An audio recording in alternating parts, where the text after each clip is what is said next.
The Capseller and the Monkeys.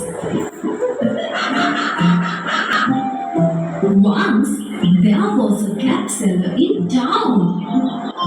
On one fine day, he was selling caps. Caps, caps, caps! Caps, caps, caps! 5 rupees, caps, caps! 10 rupees, caps! 5, 10!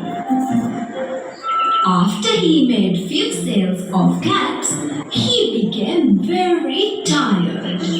He decided to sit under a big tree to take rest for a while. Soon he slept off. There were many monkeys on the big tree. They saw the capseller was sleeping under the tree. The monkeys were sitting on the top of the tree. The monkeys came down, took the caps from the capseller's back and wore them. Then they climbed the tree again. When the capseller woke up, he was shocked to see his basket empty.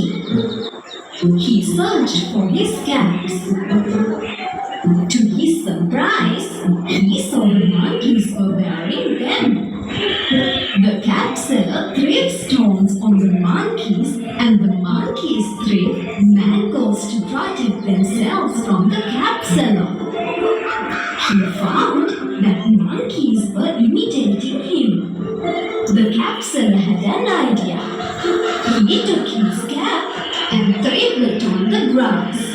The monkeys also threw the caps on the grass. The capseller collected all the caps, put them back in his basket, and went away happily.